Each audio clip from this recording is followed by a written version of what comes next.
You're listening to We Deepen Media.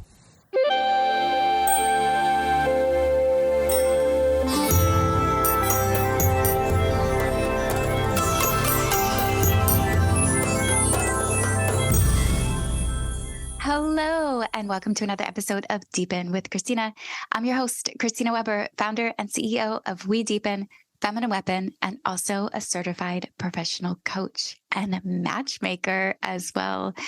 We Deepen exists because I have this desire to see more meaningful, loving relationships worldwide.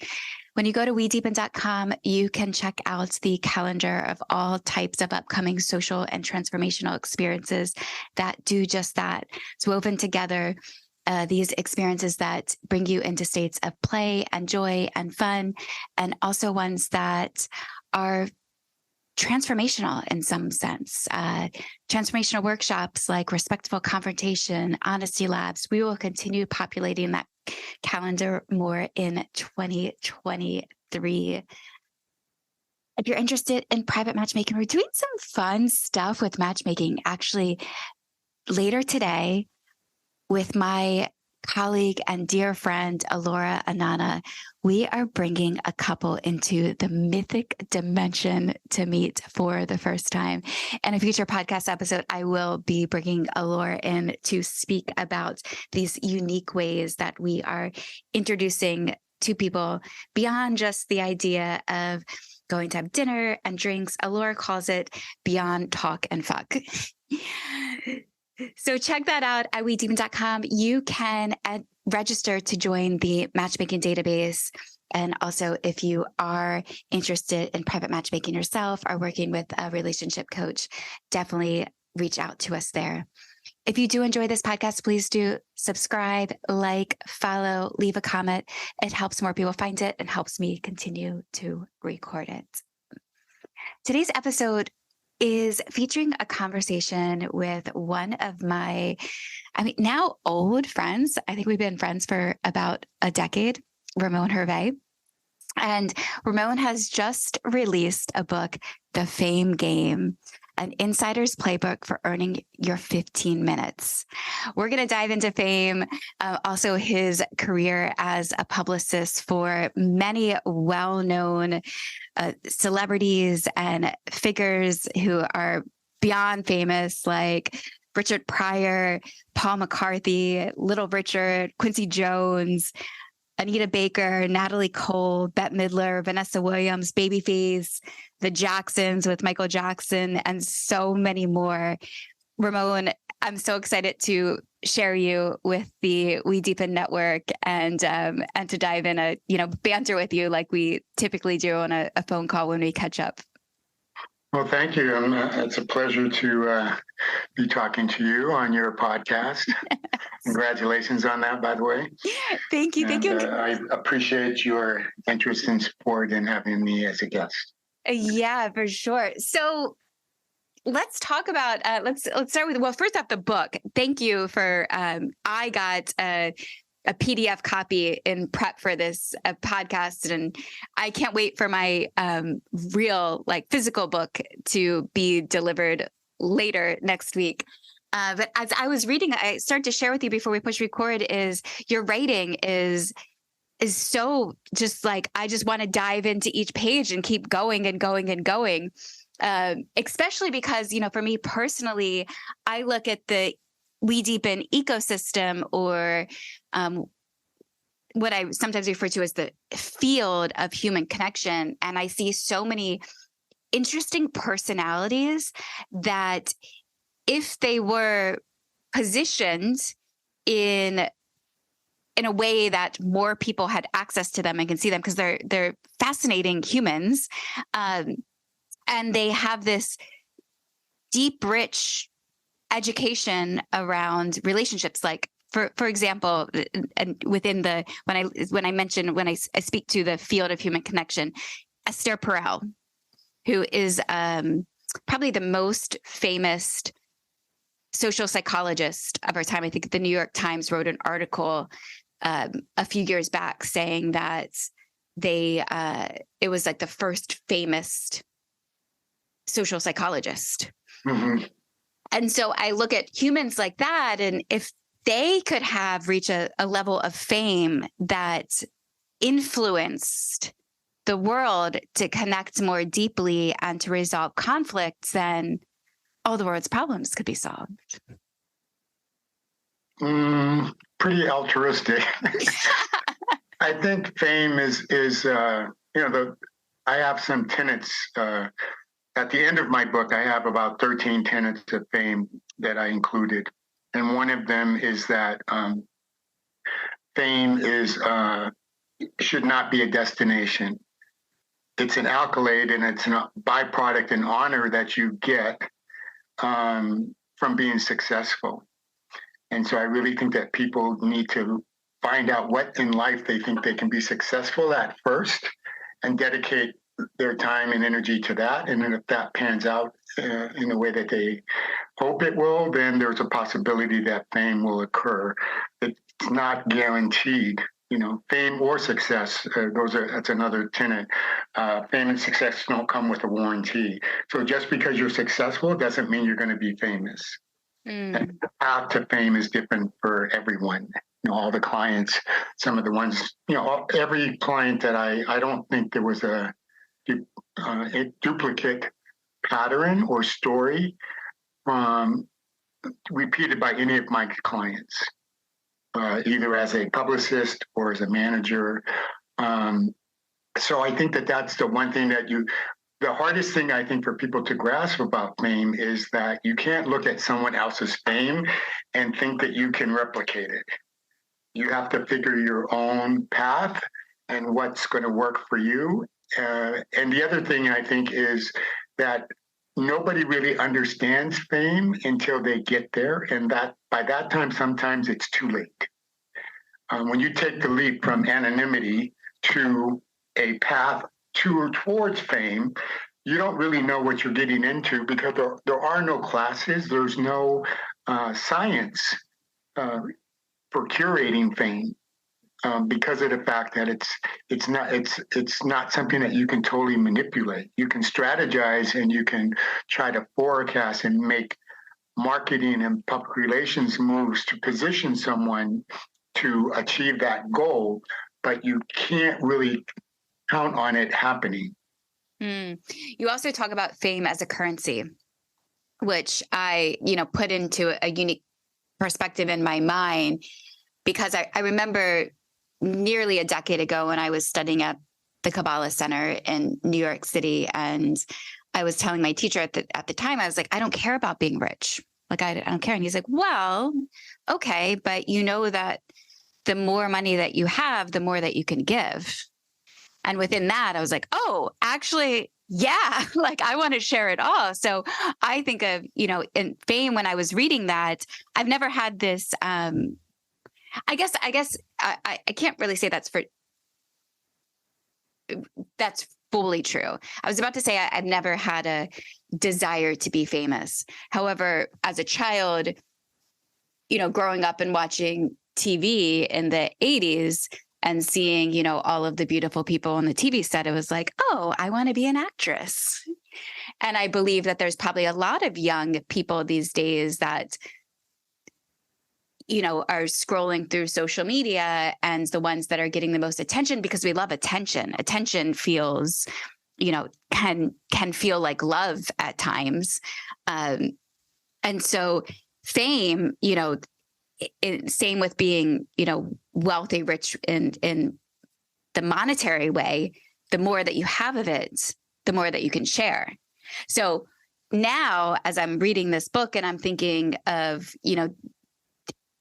as kind of television projects come my way and get pitched to me, I'm like, well, the more fame that I can accrue, the more fame that I can share with the network of those who I would love to shine a light on, to be like, hey, look at this world of people who can support your relationships, or who are living differently, who've broken outside of the box. And you don't have to stay inside of your house and just watch the box.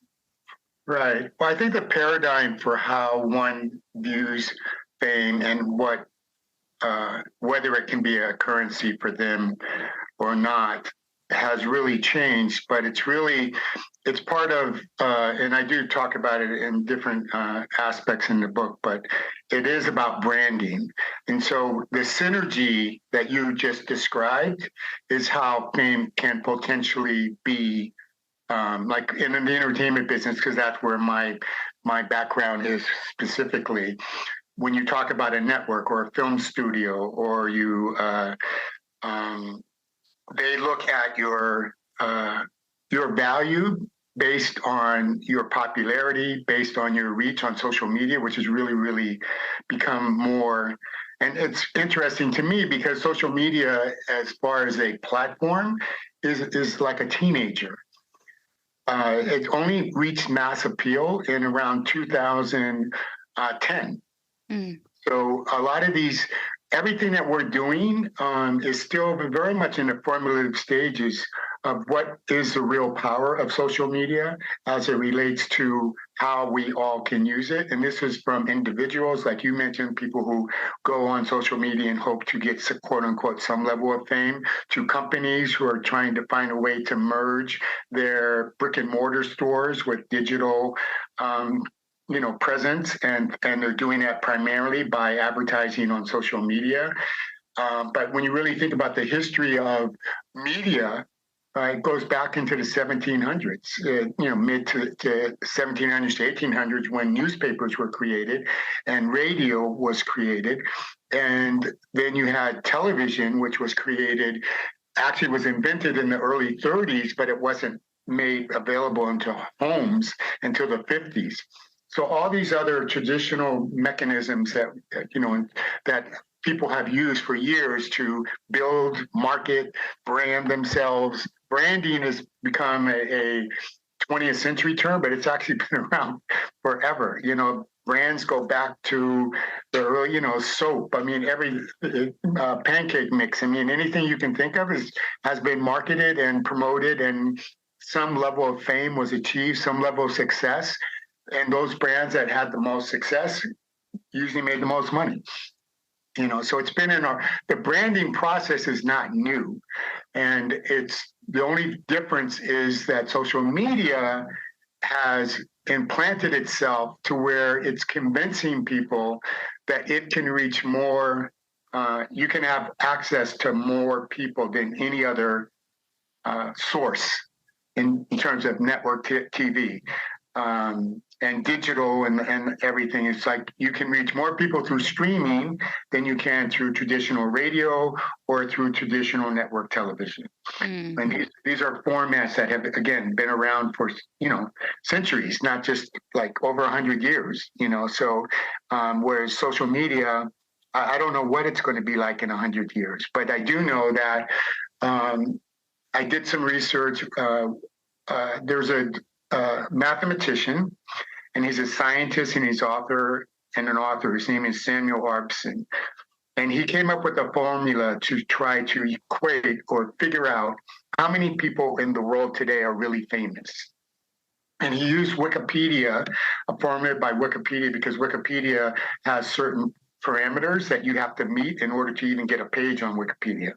So he did, and you have to have, they categorize you by your popularity or by meaningful substantive media coverage. And that's how they determine whether you actually should get a page. Now a certified page, people can go and do whatever, but to get certified, it's another process. So what he calculated, out of the 7 billion people in the world, 0.00068 are famous.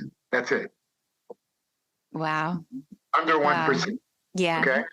And then I did some other research on social media. So social media, all the platforms, only 1% of people on social media have had the ability to aggregate over 1 million followers.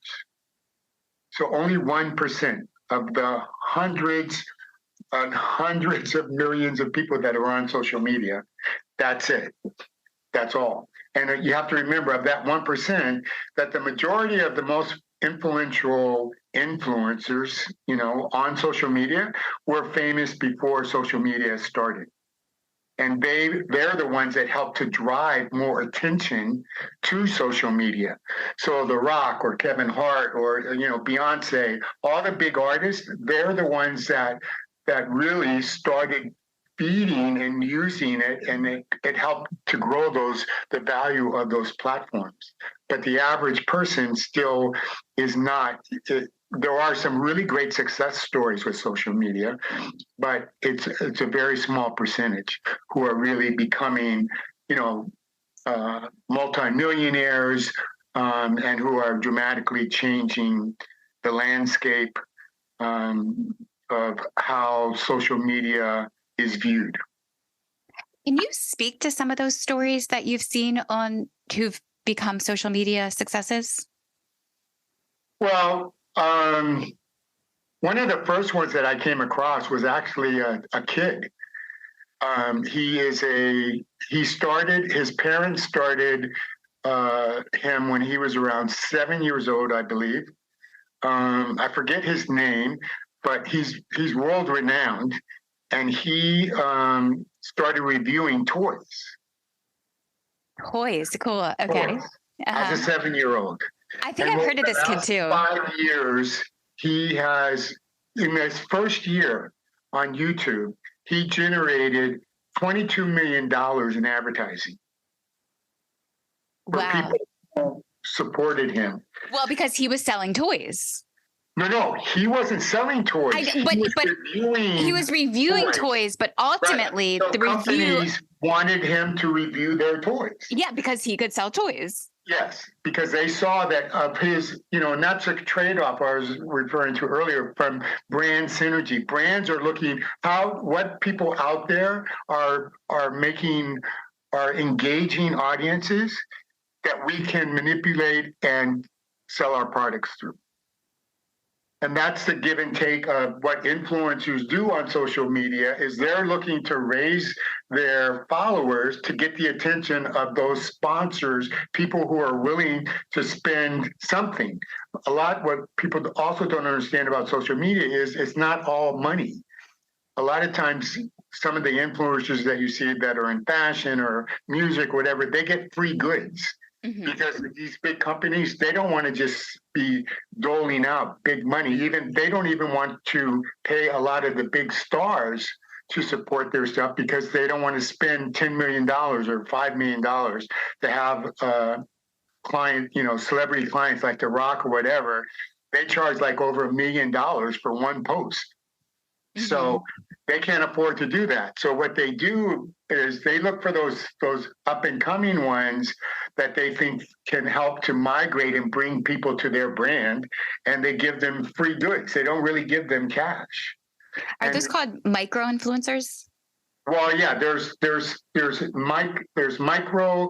It goes from 5,000 up to mega.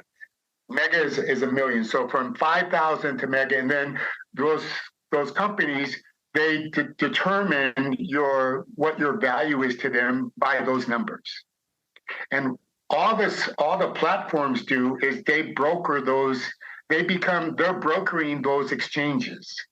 So you're not necessarily, it takes a lot. You have to have millions and millions of followers to actually make money directly from Instagram, Facebook, or YouTube. Mm-hmm. Like for YouTube, you have to have hours and hours of credits of people viewing before you make a penny from their network. But you can make money from the advertisers who find you and say, hey, we want to do, we'll pay you this or we'll give you this in exchange. Yes. If you support our brand. So there's a science to it. And basically you're trusting on the one thing that makes social media proprietary is their algorithms, because they won't share them with anyone. So anyone that you hire to help you aggregate your fan base on social media, they're all guessing. on what the algorithms are and how they can influence them. And they're telling you, oh, I mean, you can go online and there's 50 different companies that'll tell you you only should post twice a week. You should post 3 times a week. You should post 5 times a week. Everybody has a different, way that they're trying to convince people they have the answer. When the reality is no one has the answer, because the algorithms are that's the ownership. That's the artificial intelligence that all of these platforms have that they use, and that's how they make their money, is by people believing that what they're going to do is going to impact their bottom line. Mm-hmm. But if everyone knew what the algorithms were, then they would be very vulnerable, and so that's why they keep you guessing, and the algorithms always change. If they start to see a pattern, or they can change them at any given moment. Yeah. So energy is so precious of how we spend our time. You can't get back your time. And I have refrained myself. I have not gotten on TikTok. But I oftentimes will get people, you should go on TikTok. Oh my God, you'll get it in front of so many people. Like, give dating advice on TikTok. And I resist it because another kind of reading your book, I love how you pointed out, your love-hate relationship with the computer is you would, go to work every night at 7, 8 o'clock after you've done your full-time job, and you would sit and write at the computer. And I have that, like, the last thing I want to do is have another reason to stare and scroll through my phone. And also being on TikTok, even if you're posting content, you have to be so disciplined with it to post the content and then leave, instead of getting into the wormhole of scrolling through everything yourself. And so oftentimes, people outside that will come to me and they're like, I'm going to start this TikTok and it's going to get in front of so many people. I'm like, well, okay. And what's that going to do for you? Like, are these even if you are reading your book on TikTok, or even if you are performing your music, is that converting over into sales for you? It can, but it's not guaranteed. You can see where some people are really, really successful and other people aren't, and they're doing almost the same exact thing. So it isn't, again, it's not that. If there was a formula to do this, that's what I would be selling. Instead of being a publicist or a manager, I would just be the fame merchant, and that, take these vitamins, sleep 2 hours a night, do this. I guarantee you in 3 weeks, you'll be famous. There is no such way to make that, happen. So I think that's it. That's the problem, is because I do think people feel like it's a formula that they just have to lock in on, and there isn't one formula that works for everybody. One thing that I will say is that the smarter people, in the way that most of the celebrities, they're not spending hours on their posting. My major clients, when I engage social media people, we put together a weekly calendar, and that way we know what's going to happen each day, when they're going to be posted, how many times, when you do a deal with a social media company, they guarantee you that they're going to have a certain amount of posts per week, somewhere between like 7 to 12 would be probably normal. And then since we're engaging the service, say if it was for Bette Midler or whatever, then we might curate the content, or they would, and then we approve it. And then basically they strategize on when, and they're the ones that run with, and it's the same thing with TikTok. I have a client, and she records her TikTok things in advance. And then the person that shoots the TikTok, they actually post them. Mm-hmm. And then they monitor and they find ways to hopefully aggregate, more bigger audiences. So it's a process of one, curating entertaining, engaging content, putting it up at the times that are strategically going to be the best, and then promoting them. Like all of these, if you're only using one, like TikTok, the whole goal is if you are able to somehow extrapolate content from that works for all the platforms. So you're not just doing posts for TikTok. You can take that and use that on Instagram and Facebook and Twitter. That's how you really get the full impact of the potential of what social media can bring to a brand. Is you have to find a way to connect the dots, and you do it in a way in which it's Instagram is probably the easiest one that allows you to click and post simultaneously on other channels. Other platforms. Like if you post on Instagram, you can also post on Facebook automatically. Mm-hmm. A lot of them try to protect that. So if you post on, you'd have to copy or paste it into another platform. LinkedIn, all these have their own little things in which they protect their content. Mm-hmm. So you've been in this industry, what do you call it, the fame game, for 40 years, 4 decades. So you've seen a lot of change over the past years. One of those is, talent. I imagine that when you first got into the industry to find somebody who's confident and then had a superstar type quality talent, whether they're a musician or a comedian, and then those match. But now what I've seen is, I think over the years, is that there's so many more talented people. There's amazing music. There's so many more, we can see more amazing musicians. So it's harder to stand out in the crowd. And as we continue to unfold, what I kind of had this like epiphany because of, so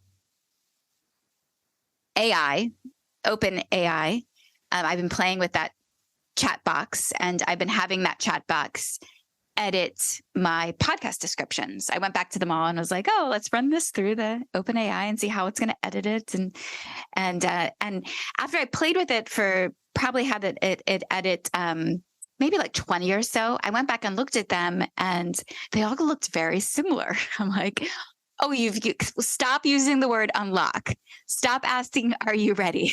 And I started to see the same things over and over. I even went into the open AI at one point, and I was having them write courses, and I would get pretty much assign it's like 2 sentences of like, write a course on how to manifest and dive deep into your intuition to make all your dreams come true. And out would populate a 6-week course on how to do that I could then just put my name on and say, here's a course by Christina Weber and how to manifest your dreams. And it took me, 1 sentence to write and like another 30 seconds for this system to outpopulate that. Now, where moving into the future, if everybody can easily do that, then which becomes a differentiator from one person to the next is their story. Like, what is their experience and how do they articulate and tell that story? And so I have this, my thinking is that is going to be the like currency of the future, is like your own unique story and your experience and the way that you articulate and share that story. And then that draws into, of course, your musical talents and your, community, but it's like the bravery or the courage and the boldness that you have to really stand up in front of people. Also at the same time, where I see I'd be curious to know, and I'm rattling with some thoughts as well, but like public speaking has been statistically most people's number one fear. Like most people are afraid of public speaking, but now I have a niece and nephew who will not go near the phone. Like they won't even video chat. But the rest of the world, I look around and I'm like, they are all over the video.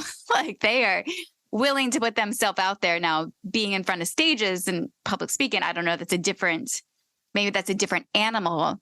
But what are you seeing as the future continues to unfold with a lot of new technologies and manipulations to make even maybe stardom appear that it could be easier to achieve?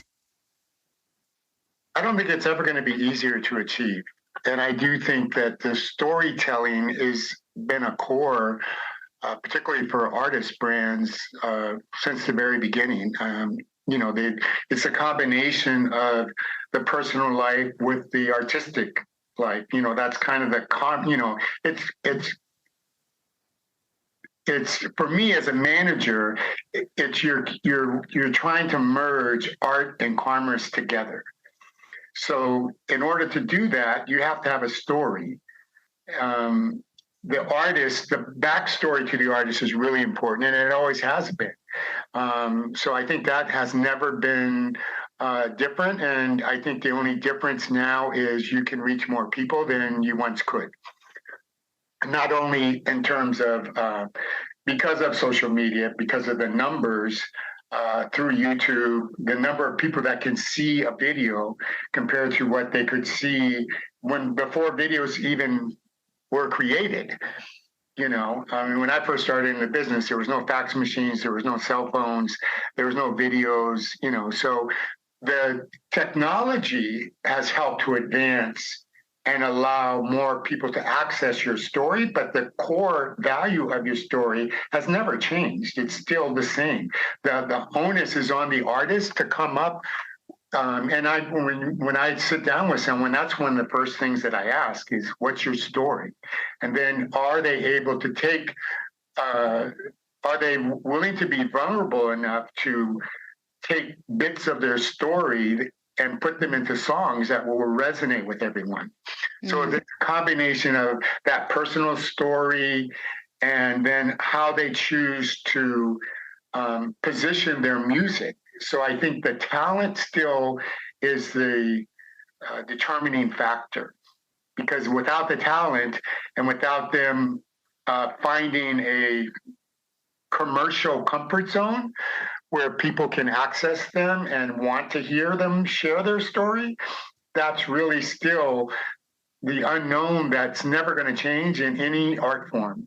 It's not going to change for film, television, theater, music. All these art forms are based on storytelling. And whether you're taking someone's story or you're manufacturing a story, or even with books, it's all storytelling. And it's where everyone's trying to figure out what's the best way to make this art form commercially viable and successful. And then, so it's a story. It starts with the story and the talent. How do we merge that marriage between art and commerce? And then how long can we sustain it? That's where the 15 minutes comes on. You can put out something I think the difference in what you're pointing to is more people are able to put out music than ever before. Mm-hmm. Because technology has advanced in a way in which anyone with a computer can pretty much cut a track and release it without having to spend any money at all. But does that mean that the quality of the music or the value of their story is greater now? That there are more people who are telling better stories, or that there are more talented people than ever before? I don't believe that's the case. I would say definitely, I don't think the arc of talent has grown considerably. I think still I think we've come back into a place where maybe talent is more important than it was for a while. But I'm just spoiled. I mean, I worked with people like Stevie Wonder and Marvin Gaye and Bette Midler and Luther Van. I mean, some of the seminal figures in music. So my range of talent in terms of how I judge talent, I've worked with the best. So when I see some of these younger people that haven't really done their work, it takes a lot of work and dedication to become a great artist. It doesn't happen just because you can put out a song in 2 minutes or 3 minutes. And a lot of young people feel like with social media that they can sidestep the work. Mm-hmm. And all they need are the followers. And if they get the followers, then they'll get some level of fame, then they'll get the money. And that's not how any art form works. The best artists ever are the ones that work the hardest. They're the ones that are the most dedicated. They're the ones that have gone through the most personal misery. I mean, you look at these stories. I mean, Elvis Presley, or some of these great docs that have come out recently, and what their lives were like. I mean, I managed Little Richard, and his a good friend of mine is doing a documentary on him. And as crazy as he was, but these people worked really, really hard to develop and refine their art, and that's a lost. I think there's social media has aided and abetted the belief that you don't need to work, you don't need a craft to be successful. You can just come up with some stupid videos of yourself clowning around, and people will watch it, and somehow you'll figure out a way to make money. So at the end of your window, however many minutes you get, if you get 2 minutes, 5 minutes, then what do you do with that, with what you did? Since you're not, and that was, one of the big knocks on the Kardashians is like this is a family that has no talent. And when they first started out, that was probably true. But the reality is that they were able to create a brand through their television series that lasted and it's still on. It's still going on. So, and they've all figured out a way to make money by just selling their brand name. And that's however you want to say that, that takes talent. They may not have if you asked what would be Kim Kardashian's single most valuable talent, I don't know. I don't think she can sing. I don't think she can dance. I don't think she's a fashionista. But she has resources. She knows how to create synergy and use her resources to magnify and bring attention to her brand. And that's a talent. That's a talent. That is totally a talent.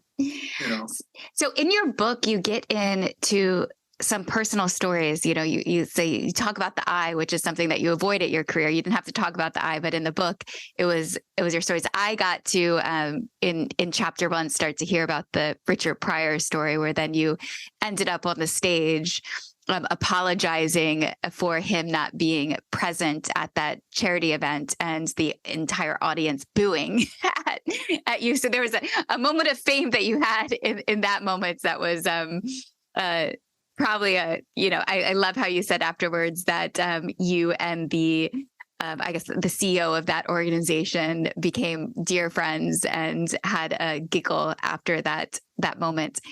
But when you think back to writing that book, what are some of the favorite stories that you got to tell through that experience? Well, one, my book is really a hybrid. It's not a memoir. I want to make sure people understand it's not a memoir, because I didn't want to do a memoir. And I just felt like I still had so much of my life ahead of me. And I think memoirs are supposed to reflect when you feel like you've done everything. And then you look back on it. And so was really, I actually came up with a name, and I nicknamed it my Promar, because it's really based on my professional career. So it's a retrospective, I would like to say, of my professional career. And I curated this idea of the fame because indirectly in my roles as a publicist and a manager, I feel like everyone came to me with that in mind. Some way, shape, or form. We're dealing with the reality in our entertainment business of fame or popularity, success, however you want to, some combination of those three things.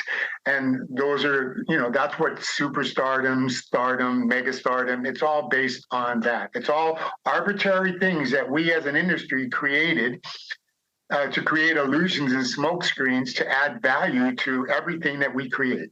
Whether it's music, film, everything that comes out of the entertainment business is designed to touch people, and a lot of good things. I'm not saying this is negative, but it is to make things larger than life and more important And even the idea of a famous person being more important than another human being, that's an illusion. That's not true. No famous person is more important than some guy that works at Starbucks or whatever. You know, we're all human beings first and foremost. So, you know, that was a big part of what I wanted to try to have a thread through my book, is to talk about the human side of what I do in my roles as a manager and a publicist, and also the human side of being a Black man and post-civil rights and trying to get my start in the business, which was very, very difficult because I didn't really have there weren't a lot of Blacks before me that I could look at and say, you know, I can follow this path, or I can follow this person and try to, you know, take from them what they did. So it's a little bit of my personal, professional struggle. And then it's to cast a light on the people that I helped to influence, and they helped to influence me. It was a trade-off. So those stories, like working with someone like Richard Pryor, for example, he was someone that I knew a lot about before I even started working with him. And the fact that he came to me through his manager, he had heard about I had somewhat of a reputation by the time I worked with Richard.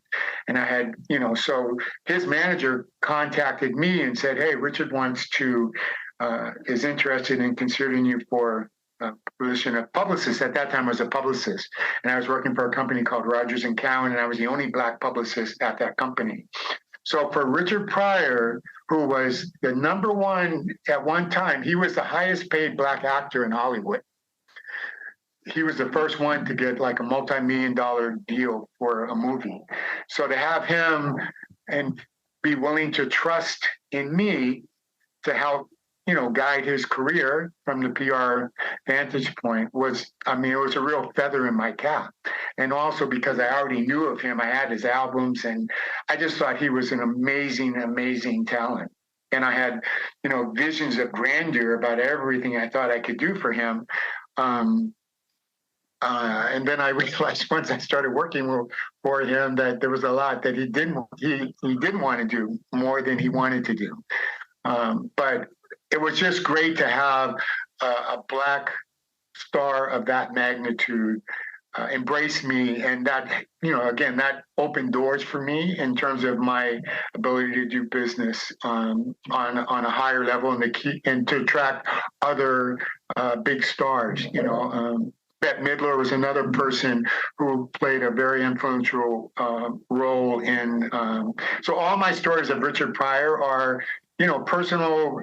They're told from the position of being his publicist, and what all the lessons that I learned from him. You know, and the way that he approached his fame was so different than what I thought it would be. And also, he had, you know, a lot of personal problems that he was dealing with that I didn't understand or realize how that would impact our relationship.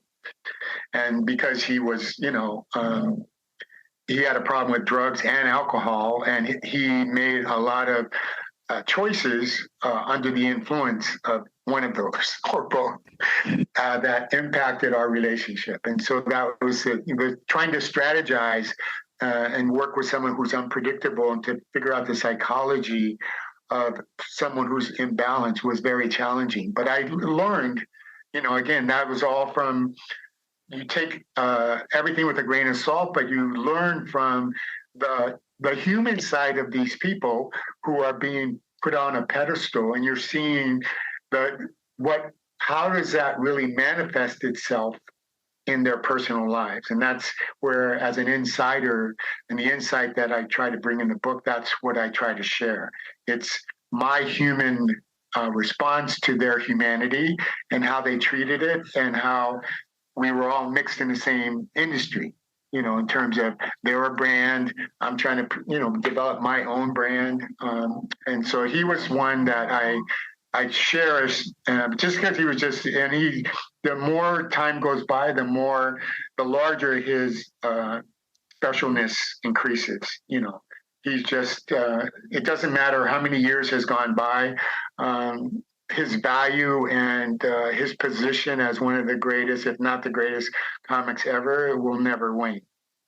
Another person, someone like Bette Midler, who who also I got a chance to work with. And then when I started my own company, she came to my company when she could have gone to anyone else's company. I mean, she could have had the most powerful white companies in Hollywood represent her, but she chose me. I was a struggling entrepreneur at the time, and she wanted to be with me because I had met her at Rogers & Cowan, the same company. And so that was a huge, huge step for me that she committed to me, and we're still friends. And she's one of the hardest working people I've ever met. And if you look at her career, she's done everything. She's done Broadway. She's been successful at everything that she's done. Film, television. I promoted a couple of books with her.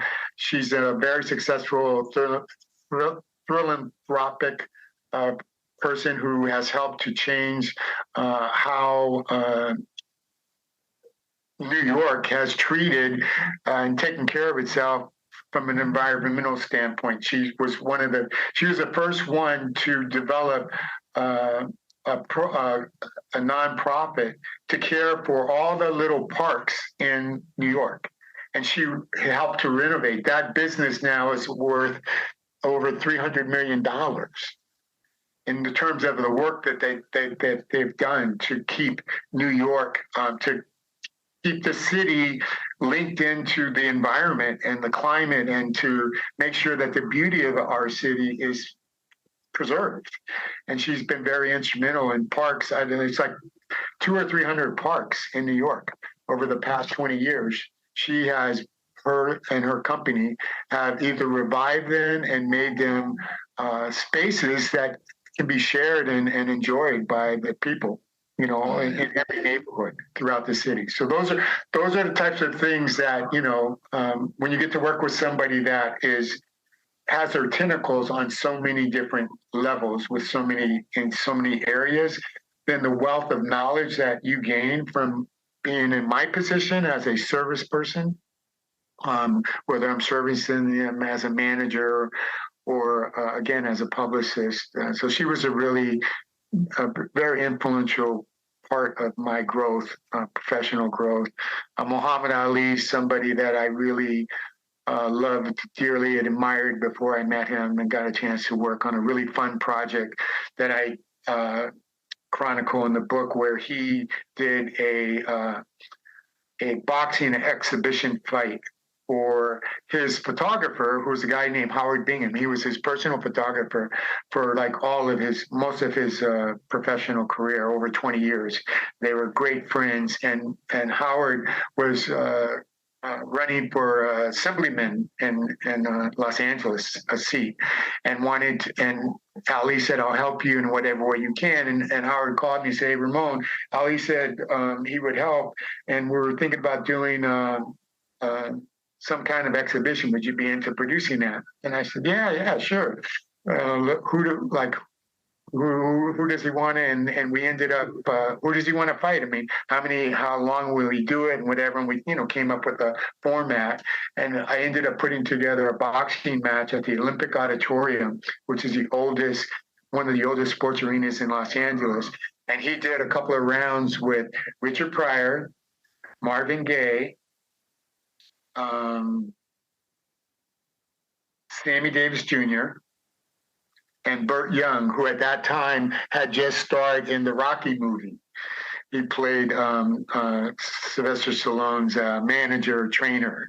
And so we put together each of these guys got a chance to be in a fight, in a real ring, but just for play, basically an exhibition. And it was one of the most fun projects I ever worked on, just to see how each of them, when you're getting in the ring with someone who's the best at, I think he's probably pound for pound the greatest fighter to ever live. So that was really an exciting project as well. And then, as a manager, I think everyone that I try to portray in the book touched my life in some way, shape, or form. So my ex-wife, Vanessa Williams, Babyface, Quincy Jones I worked with.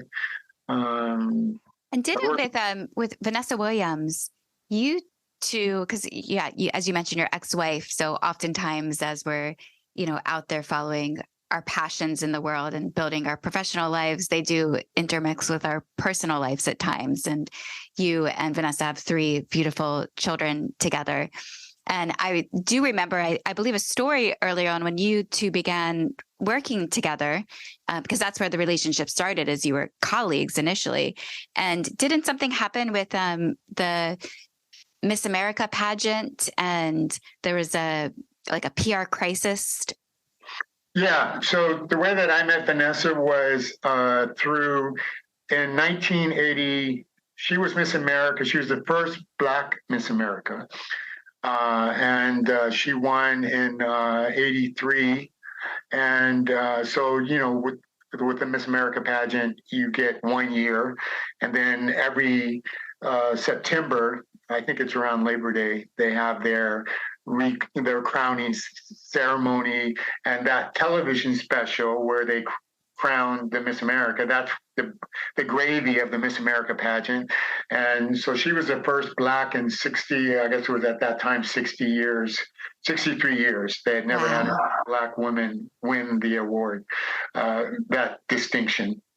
And I remember hearing about it and seeing it. I lived in Los Angeles at the time, and it wasn't really a big story in LA, but they put her picture on the LA Times. I was reading it one day. Oh, great. Wow. Black women won Miss America. Anytime a Black person does something of historical significance, I put a little root. Yeah, great. Another breakthrough, but I wasn't really like a huge fan of Miss America. It wasn't something that I paid much attention to at that time in my life. So, or at any time, I don't pay much attention to it now either. But because I represented an artist, not a painter, named Phoebe Beasley, a very successful artist, Black artist. And she went to college with this guy named Dennis Dowdell, who was a neighbor of Vanessa's. And when she won, her parents were both school teachers. And when she won, they were just really busy with just being school teachers. And they asked this guy who was a lawyer, corporate lawyer, would he help out and help to organize some of these personal appearances for Vanessa, because the pageant had never worked with anyone Black.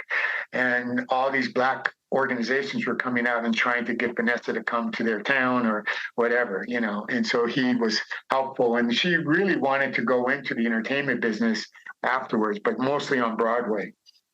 And so she mentioned my name to him for under consideration to be part of the team that would kind of steer her career after she finished her time being Miss America. So that was originally, so I met this guy. I came to New York. I lived in LA at the time. We met. He said he liked me, he thought Vanessa would like me, and he would like to set up a time for us to meet. And he told me she was going to be on the road. I said, just give me a couple of days notice. I'll be happy to do it. And then, fast forward to in July of 1984, he called me out of the blue. I had not heard from him. And he said, I have a little crisis, and I'm not really sure what I should do about it. And I said, and I wanted to pick your brain if that's okay. And I said, sure, what's the crisis? And he goes, well, there's a rumor that there's some nude pictures of Vanessa that are going to be published by Penthouse magazine. And I said, oh, wow, okay. Well, have you seen the pictures, or do you know if is it a rumor, or do you know for sure? And he goes, well, right now it's just a rumor. I said, well, my suggestion to you is don't say anything, because you don't have anything to respond to. The thing about crisis management is if you don't know what the crisis is, keep your mouth shut and wait until you know what the collateral damage is and everything, and then you can come up with a strategy for how to deal with it. So that was my first bit of advice to him. And then within a matter of, I think, a week or so, it ended up that the pictures were true. They were going to happen. And what the pageant, when they saw the magazine was already printed, and Guccione, the owner, Bob Guccione, who's the owner of Penthouse, had strategized and planned this whole thing to happen before the end of her time with Miss America. So he had a publication date, everything was done, and he didn't announce it to anyone.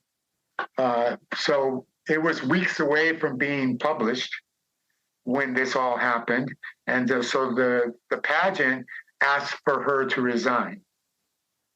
So this now is the crisis. The first. So they gave her 72 hours to tell them whether she would resign or not.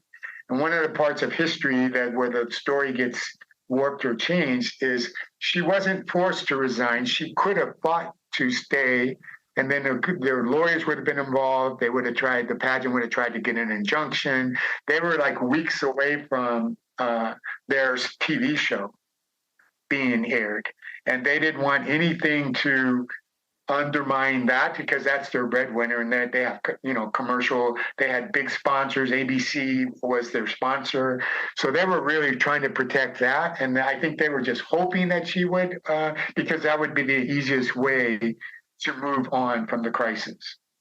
But they would still have to acknowledge the crisis then on TV if Vanessa Williams isn't there to pass the crown to the next winner. No, that's the whole point. There was enough time to make a decision. They only gave her 72 hours.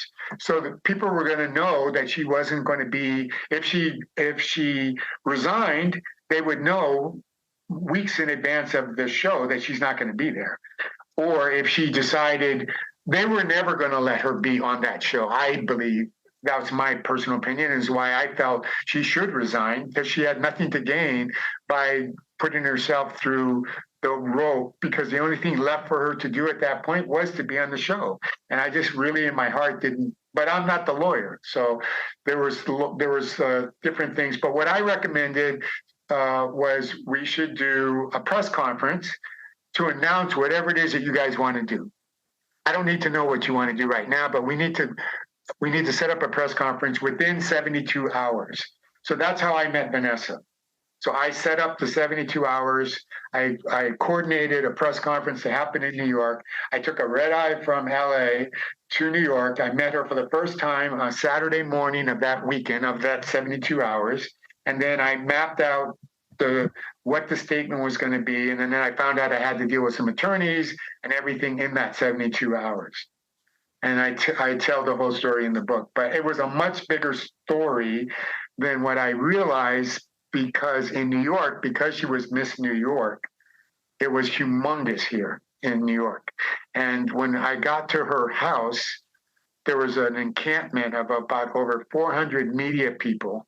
Wow. Outside of her house, hoping to get a glimpse of her, see her, So, and at this time, is the Penthouse article released? No, it hasn't come out yet. This is all before it comes out. How was it legal for Penthouse to release these photos? They said that they had a model release form. And that was why there was a legal battle as well going on simultaneously, because she said she never signed a release. So was it love at first sight? All this stuff is going on at the same time. And I'm talking to lawyers and they're saying, well, she can't say this. I said, guys, if she can't say this, then let's just not do a press conference. You guys can do a legalese press release and tell people whatever she's going to do. You don't need me to do, I can put it out with your verbiage. Or if we're going to do this right, then she has to say something. So it was really to try to make a public statement that she could live by for in perpetuity. And this is, why I'm doing this or why I'm doing that. At the time, like I said, I didn't know for sure until the Sunday before the Monday morning press conference what the final decision was. Mm-hmm. So I was preparing a statement without really knowing for sure what we were going to do. And then you meet Vanessa. Was it love at first sight? No, it wasn't love at first sight because she looked like a deer with headlights. I met her at 6 a.m. I was brought there to, this was like once I realized how big it was, then again, it's another one of those things where you think, as a Black man, I'm getting an opportunity to work on one of the biggest stories of that time. And that for me was what I came there to do. Was I just wanted to do her right and be successful in how this was handled. That was my main goal. I didn't go there with the hopes or plans of falling in love with her. That wasn't even ever even in my mind in any form, shape, or whatever. I had to deal with her parents, and it was a very emotionally charged, and just really trying to do my best on a professional level. After we hit that threshold of making the announcement, and she did make a decision on what she wanted to do, we did develop a friendship, and then over the course of time we fell in love, and then I ended up being her manager, and then her husband, and then father of her children, and kind of a father to her fourth child through her second husband. But all of it was has been great. We're friends. We have, any divorce is when you get divorced from someone, your family, it changes and morphs how your family works, but you can make it work even from a dysfunctional standpoint if you choose to. And it depends on how well the two people who are separating are able to put their kids first and make them feel loved and cherished and not victims of why you guys aren't able to work it out. Being a parent is a lifetime commitment. Being married isn't. It's supposed to be. People go into it with that idea, I'm doing this for life, but the reality is one out of less than half of people now stay married. So your chances of you having a lifetime marriage are against you. But being a parent, and I think that we both viewed parenting in the same way, of it not failing at it. And I'm very happy about the way that we proceeded to do that. And I think I'm proud of the co-parenting effort that we did on behalf of our three children. And, to me, they're the greatest gift that life has given me, and I cherish them more than anything else. My entertainment, all the successes I've had in the entertainment business or whatever are not as important to me as being a father. That's number one. If I'm remembered more for that than anything else, I'm cool with that.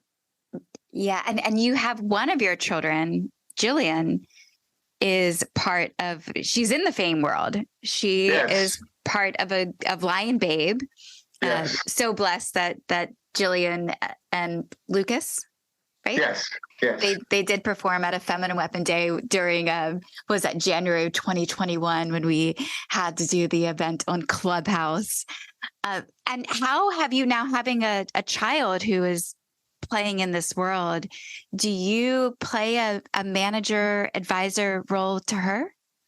Well, I did manage the Lion Babe at the very beginning, but only with the understanding that I felt that first of all, I didn't know that she wanted to be in the entertainment business at all, even though she danced and she loved music and all these things, but it never was in a way in which I thought she wanted to become an artist.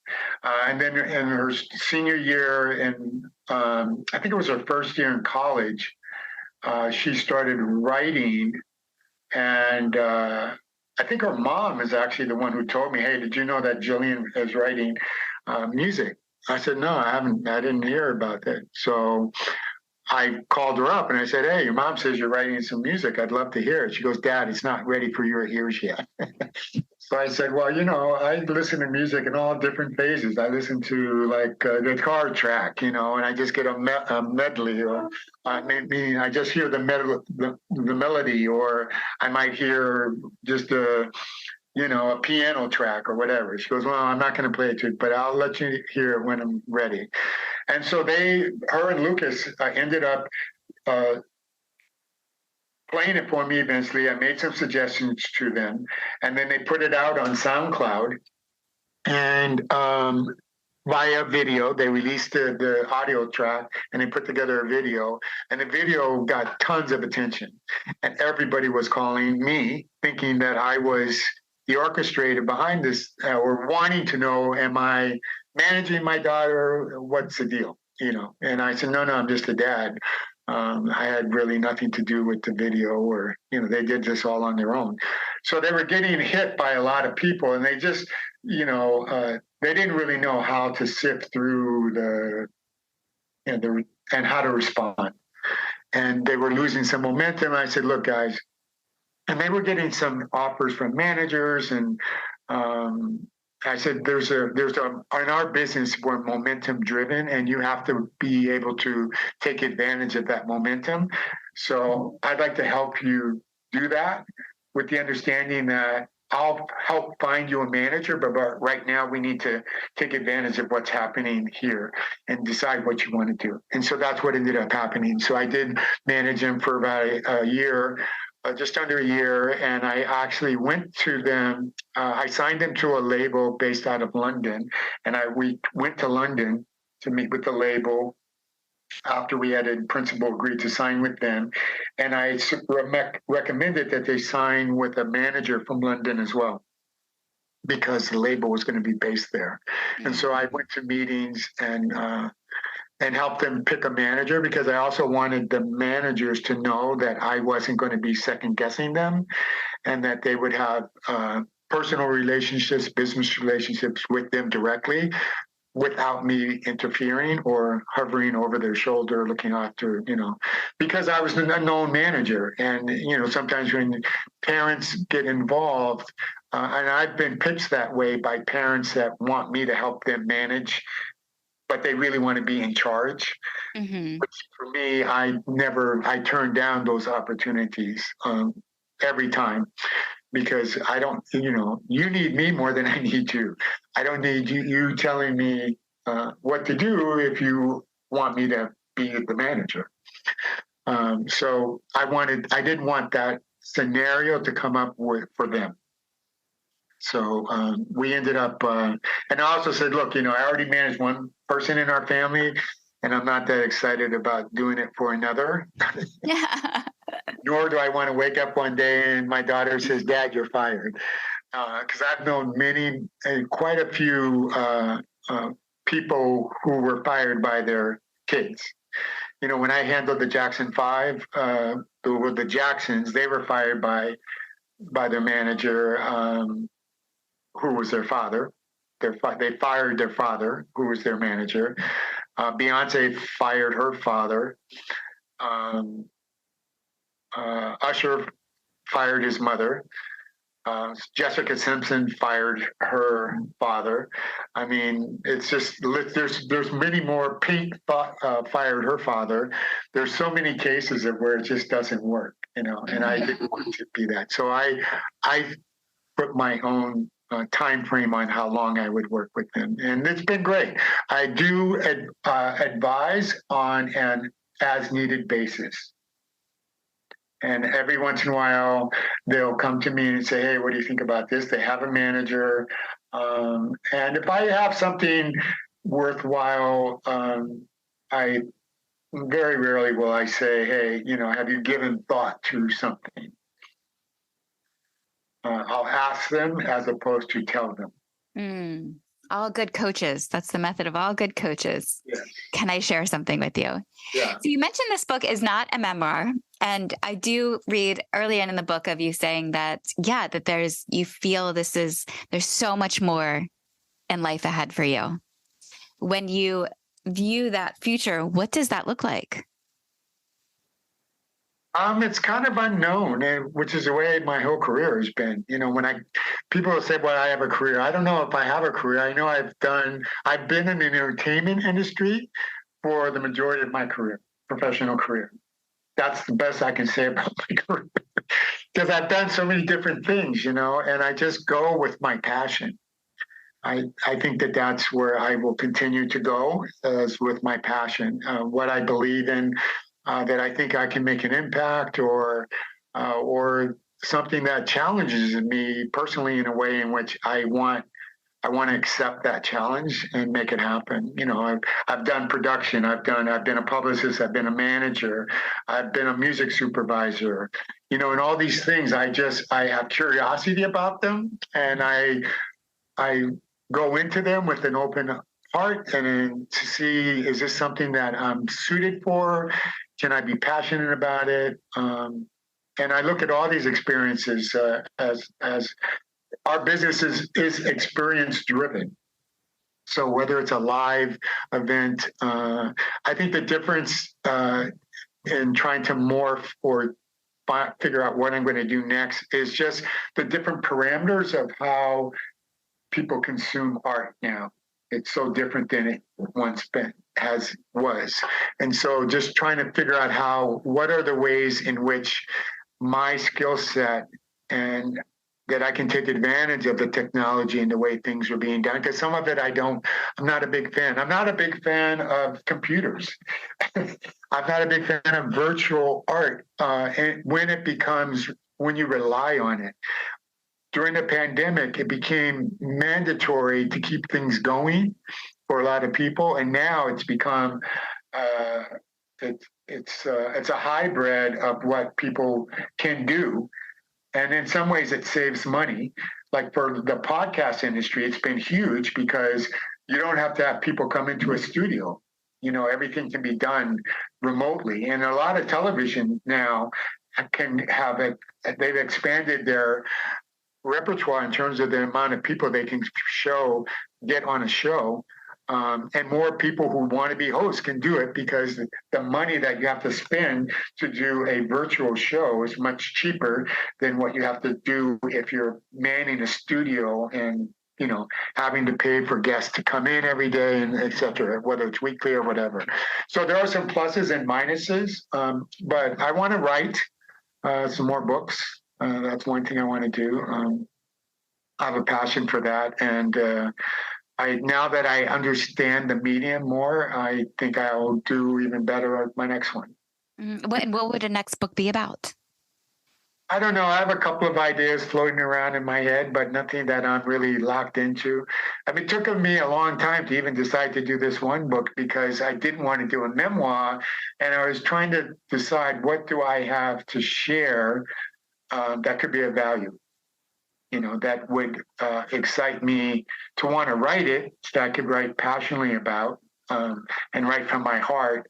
And so that I haven't really locked into what that might be. I don't want it to be necessarily another self-exploration per se. I think I did that, and that was very challenging, because I'm not really, I don't verbalize everything that I think about myself. And when you do a book, you basically have to. And so by the time I finished my book, I was so over myself, I didn't even want to say my name. I've never used I more ever in my whole life than I did in writing this book. And some days it used to really I just can't say I another time today. I got to step away, just because I did this, I did this, I did that. It's just not me. It's not my normal self. So when you're going back into your past and you're regurgitating information and you're trying to recollect, what was your mindset? What was your level of energy? What were all the things that went into those decisions? And that's how I tried to write the book, was to reconnect with those things. And I also think if you dwell on the past, you can't move forward. It's important to understand your past, but not dwell on it. And so everything I've done in my life, I'm proud of all of it, but it's like it happened yesterday. So most people want to write a book, and you're now your publicist who released a book. So what is your game plan for now like, is this your 15 minutes of fame? And if so, how do you catapult that to the world so people know that there's a book that they can read on the fame game? Well, I hired a publicist for the very first time to help me with doing that because I didn't want to do that myself. And no, I don't think this is my 15 minutes of fame, nor do I feel like I need to have 15 minutes of fame. But I do feel that success of the book on some level will help me to engender someone else to pay me to write another one. So it's not really, again, I don't think I didn't write the book as like I want to be one of the most famous authors on the planet type thing. I want to use what I believe success can do to move the needle into other areas that I would like to explore, if that makes sense. That but makes it sense. doesn't mean that. In fact, I feel in my position as a manager or a publicist, if I was ever viewed, and in some cases I was, more famous than my clients, that's not good. You know, if you take a client of yours who's where you're more known than they are, and you take them to some kind of red carpet and no one wants to take pictures of them, they'd rather take pictures of you, that's not good for you as a manager or publicist, you know. So I've always been very careful to, I'm a caretaker by nature. That's what we do. And the services that I perform, I'm basically a caretaker, I think. And I'm comfortable with that position if I do that. So before we recorded this podcast, and actually during our last conversation, I shared with you this concept of Christina's Date with Jim Carrey, a docuseries where I would, where I go to find Jim Carrey to propose that we have a date that I passed up 7 years ago. And where this comes from is about a decade ago, I was enrolled to work on a film, Finding Sandler. And Finding Sandler is the story of a dear friend who he graduated college in the late 90s and was working on his first film set, Big Daddy. And he was tasked to bring Adam Sandler his outfit for the premiere of Waterboy. And when he showed up at Adam Sandler's apartment, Adam invited him in for a drink. He passed up the drink because it was New York City. He didn't have a cell phone. His car was, double parked on the street. He had a colleague that he was supposed to take home. And so he refused that drink. And about 8 years later, on his 30th birthday, he had this realization that his life is not where he thought it would be. And if he would have just had that drink, accepted that drink with Adam Sandler, then maybe his whole life would have been different. Maybe Adam Sandler would have given him some piece of advice. Right.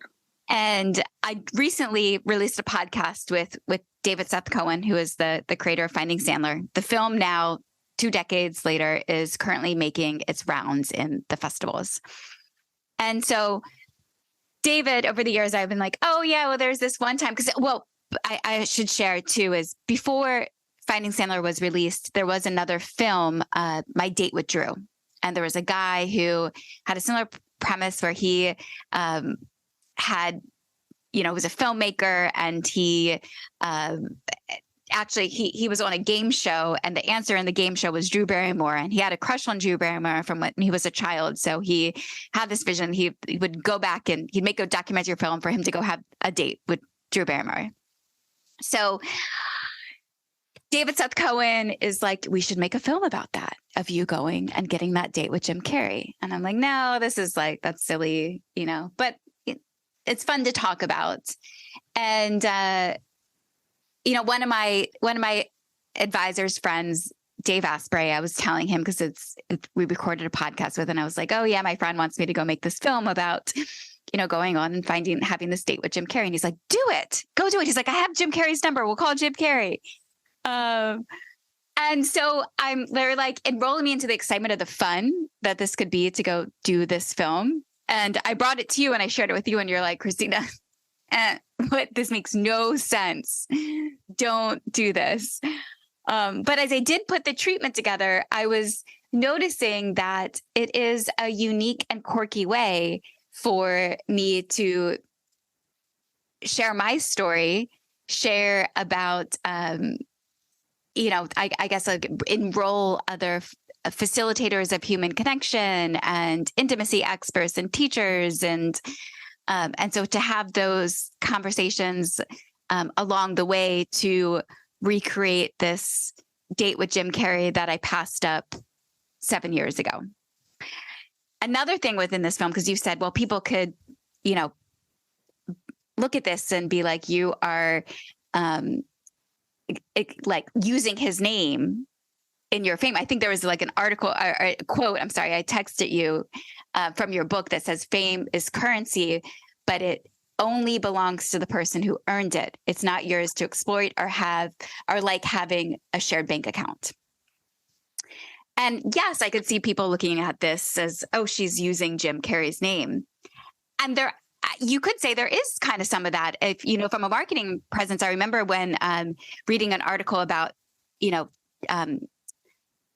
Trump and Obama running for presidency. When Trump ran for presidency, he had a 90% name recognition.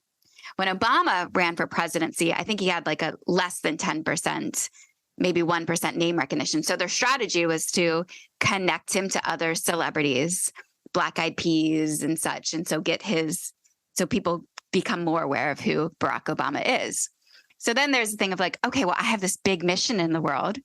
And if I attach this quirky story of this girl goes to, recreate this date with Jim Carrey that she messed up years ago, then there creates this name recognition as well. It inspires more people to want to watch the film, me get out more of my story. And you're like, no. I don't think that's your story. From what I know and from what your mission is, it's counterproductive to do an exploitive, and exploitive is not like, shouldn't be taken as a totally negative thing. People exploit in all different ways, in a positive way. When you actually, the catchphrase in our business is commercial exploitation. So it can be viewed as positive. I'm not saying necessarily that the word exploit can only be viewed as negatively. But I think when your marketing hook is designed to take advantage of someone else's name that you really don't have any real deep in, you don't have any real deep connection with this person, and you're going to base a film around a date that never happened. It doesn't suit. Like, if I read your mission and what I know from you personally, this is so not aligned with all the things that you say you stand for with your company, with your brand. So to me, that's what when I think of how do it's like, it's the same thing with, okay, if you use Obama so Obama and every politician does try to associate themselves with certain quote unquote famous celebrities who may endorse them softly or, hard or whatever. They may come out, they may not come out, but they are allowed to use their name some way, shape, or form.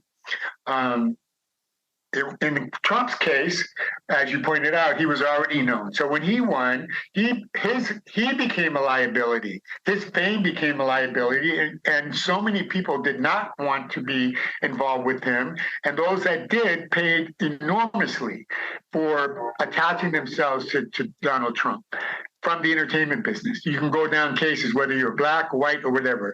There was a lot of backlash for anyone who was supporting Trump.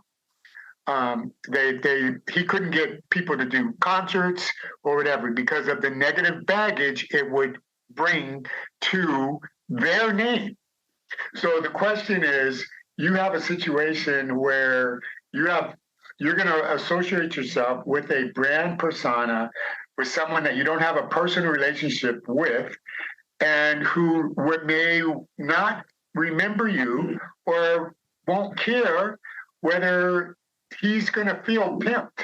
There's no way, shape around it, unless you guys do the story together. But I don't know what would be his motivation to do it. So when I think of if you want to reach more people, I would be suggesting, if I was your publicist or manager, how do we get your mission out? And how do we distinguish what you do from other dating sites, other relationship sites, other apps or whatever, who claim that they have the answer to creating more engaging experiences, more meaningful experiences where you really connect and there's an energy and all the things that you seem to thrive on and that seem to be a part of your core mission. I would be trying to figure out, how do we do that, and how do we get the people that you've been productive with to speak on your behalf? That's how I would help to me, you're looking at how do we make our brand, how do we connect people to our brand by not what I stand for, but by what we do. What is it that we do that's unique, that we can really focus on, that will bring more attention? When you put everything on you, you live or die by everyone's interpretation of why you think this story is relevant enough to talk about. Particularly because I think we all go through life and we get rejected. We don't date people. So it's not that unusual that you would, the only thing that makes what you want to base a series on is the fact that he became famous. That he's famous. If he wasn't famous, would that director or anyone else be even thinking about? No. No, so and that's it's because it's Jim Carrey. It is because it's Jim Carrey, though, too. And it's because at that time, when I passed up that date, this is 2016, and it was Jim Carrey was already Jim Carrey at that time. It was my own. I'm saying he already was famous. He became famous way before 2016. Yeah, so for me in that time. But it's time, still the same thing. It's still the same thing, is that if he wasn't famous at all, let's just say he wasn't famous at all, would this story have any relevance? No, it would not have relevance. Of course not. Yeah, right. But it's also, but I probably... It's not a new medium. This has been done several times. You named Adam Sandler's. There was one about finding Marilyn Monroe.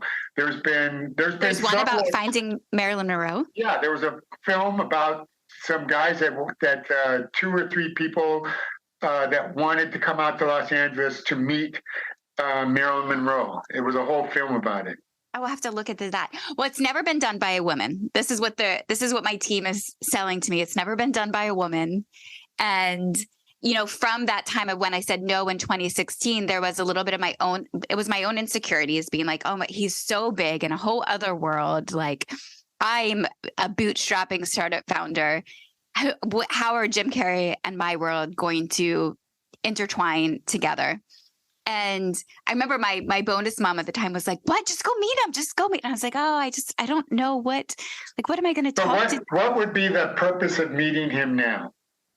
Well, now I look at when I listen to Jim Carrey's speeches, they are so deep and they are so profound and so interesting. And he is quirky. And it's not necessarily about that Jim Carrey could be my quote unquote one, or his birthday was 2 days ago. I discovered this because I'm in the researching of the idea of doing the film, and he turned 61. So there's a little bit of like, oh my gosh, we're 20 years age difference. Are we really, I do desire to be a mother, and I'm 40, and probably Jim Carrey is probably not the father of my children. So there is a little thing of, am I wasting my time? We look at this of doing the film, the first part of it is this wavering. And that's why I'm even having this conversation, because I'm not set on doing the film. Right. Again, I think the question is how much of yourself do you need to share for your brand to be successful? That's something you have to ask yourself. Just how much information do you need to give of yourself? And everyone does this. Every person who becomes quote unquote a celebrity or who puts some vested interest in allowing people to get to know them has to decide on that. I decided on that by doing the type of book that I did because I didn't want to do a memoir and I didn't want to reveal everything about myself. I was willing to reveal things that I thought were pertinent about my profession that influenced me to give. But I think that everyone that, and that's your decision, you have to decide on how much is it necessary for me or potential clients for them to know about me that I think will help me grow my business? And you have to decide on that. Everyone has to decide. There are certain clients that I've had, like they don't want their kids photographed. They don't want certain things. There's off limits. There's certain things that this is not up for negotiation. I don't want to do any TV crews coming to my house. I don't want to have pictures of my kids in. I don't want pictures of my husband in.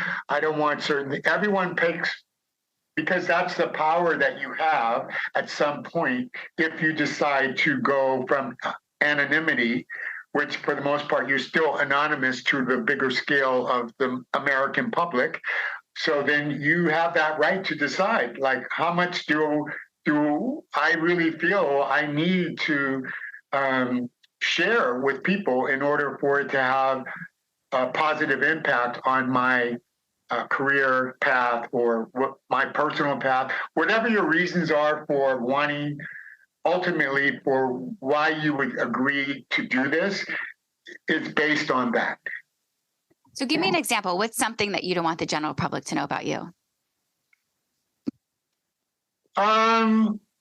I don't want them to know my day-to-day life, how I exist from day to day. I don't want them to know exactly how I father.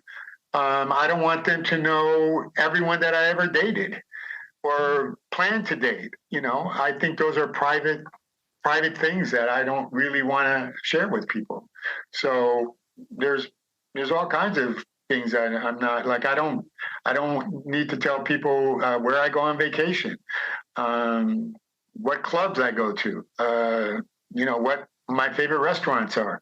You know, those are all things that I don't feel, you know, in the book, I do reveal some of the things during the course of telling the story where we, as, you know, where I hung out with clients and stuff like that. But again, it was more like on a business level. And I just think that, you know, what people don't know can't hurt you. Mm. Yeah, I think I'm in a phase in my life, and that might change over time, as we're all changing over time. But I'm at a phase in my life where I don't have secrets, and there is, you know, I've studied. It's not secrets. It's a different. That's not what we're talking about. It's just knowledge of your personal life. It's not secrets. Secrets is different. Secrets are usually things that you really are either embarrassed about, or you feel like, I don't want this person to know that happened to me. It could be something good or something bad. I don't think I'm not hiding secrets. I'm just saying knowledge. People, that's what we have. We have a society that believes that the more you tell people, the more they'll ingratiate you, and I don't think that's the case. It's also too that sometimes the more that you tell people, more information they have to judge you on. That's what I just said. What you don't tell them, they can't judge you on. And there's a misnomer that you can control that. But once you go down that path and you decide to open up and let people into every aspect of your life, there's no turning back. Everything's open season, and then you're stuck in that lane. You can't just suddenly say, oh, well, I said this, but now I can't really speak to this. I can't speak to that. You're opening up a door that you could be a floodgate, and then you're stuck in having to be that until you become non-relevant, and you will become non-relevant, but everyone does.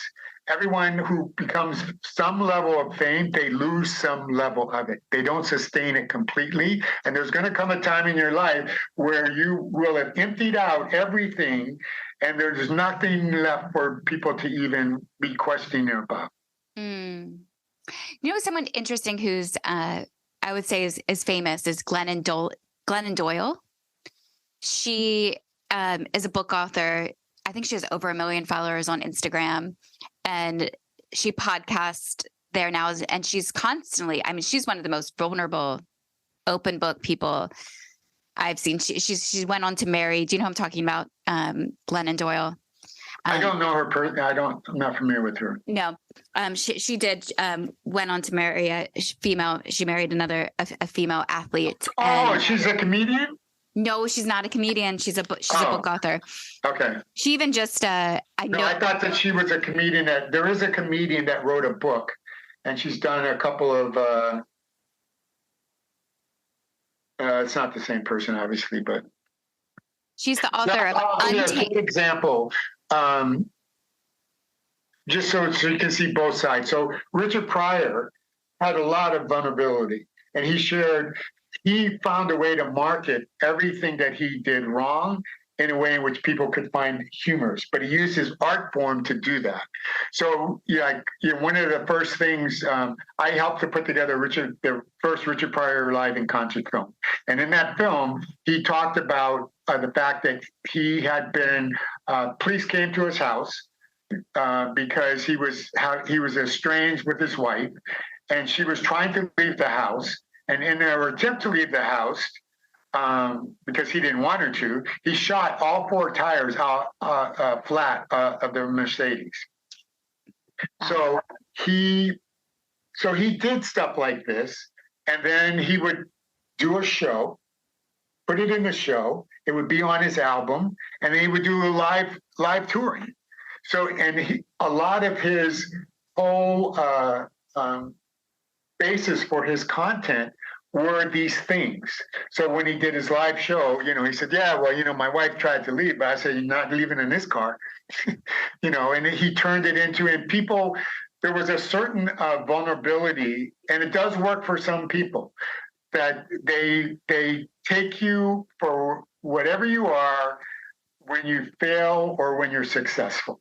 And he's one of those people who did it better than anyone else I've ever seen.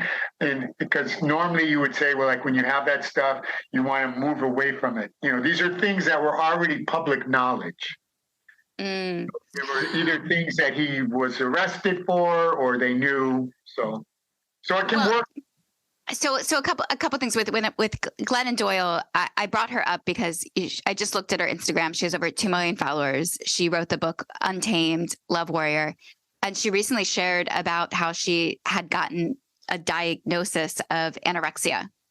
And she, in her first book, speaks about bulimia, and now is sharing publicly this, which she explains is like, it's like a whole other country. It's like bulimia is over here and anorexia is over here. So she's very, very authentic with her audience. And I said, last thing, what I'll say with Jim Carrey is, I have been deepening, listening to his speeches, and he's such a fascinating person. And the thing that he says often is that I'm not Jim Carrey. Like, you're not you. So this idea of making a quirky film and using it as a way to tell my story, I do think it would be really important. And my team is now wanting to go and have conversations with Jim Carrey to start, but like before we start production on the film, to see if we can gain his buy-in from the beginning. I'm more in this conversation with you. I'm more opening up to that idea without necessarily wanting to throw off the film completely, but to potentially have his involvement from the beginning. And then there's one. And this is the last point that I will make is, within my human design. You and I haven't gone deep into this modality of the human design system, but in the human design system, there's 4/5 different types of people, similar to how we all have different blood types. We have a different human design type. Right. And my type is a projector, which is about 20% of the population. And our strategy is to wait to be invited. And this particular project, I feel like I continue to be invited into it. and I'm like, okay, I'm peeking around. And as we jump off the phone, actually, this podcast, I have a call in a minute with a studio center production company based in an unscripted studio that has been kind of, I guess, like poking at me to develop some type of story or film or thing. I don't know if this is necessarily the concept, but I'm going to continue exploring it. And I'm curious to continue to get your input on it as it unfolds. Sure. You always have my input. You got to go with whatever your heart tells you to do. I feel that way. And it's, you can't worry about whether you please other people. If you're willing to live and die by whatever you do, that's more important than anything else. Thank you. Thank you, Ramon. Thank you for your friendship for all these years.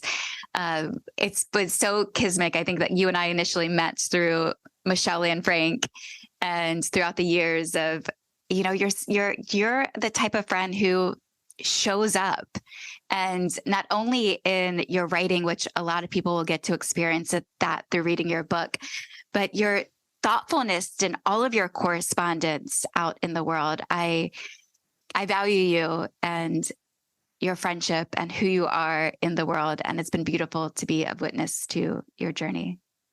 Well, thank you. Same goes back at you on that. Your journey, always interesting, fascinating, whether I agree or not. I'm always, I like people that, you're an explorative personality, and you don't put barriers up. And I think that's one of the things that I admire about you, because I think that it is great to test your limitations and step outside of your comfort zone, so you can see what you're like. So this might be another experience for you to see it, whether it ends up materializing and getting the results that you may hope it would, is not really the reason to do it. The reason to do it is for if it somehow cleanses you or fulfills you in a way because you had the nerve to do it. That's what it is to me. I actually don't even have and this is what it'll do for at the end of it. It's like for the experience of it. Kind of like when I did the show X-Rated. It was, you're like, why are you doing this? And I was like, I don't know. I've never been on TV with Andy Cohen. Right. No, so yeah, I wish you the best of luck with it, and with everything, as always. Thank you so much. And your book is the best place for people to get it is on Amazon, or? It's available at all major booksellers. So if you like Barnes & Noble, it's in local bookstores. If you want to support a Black bookstore, you can usually find it. Amazing. I'll include the link below, and I really appreciate you, Ramon, and we'll share this podcast very shortly. All right. Take care. Okay. Have a nice weekend. Thank you. All right. Bye-bye. And thank you, everyone, for listening to another episode of Deepen with Christina. If you did enjoy this podcast, please do subscribe, rate, follow. It helps more people find it and helps me continuing to record it. And I hope you all have a beautiful day. Bye for now.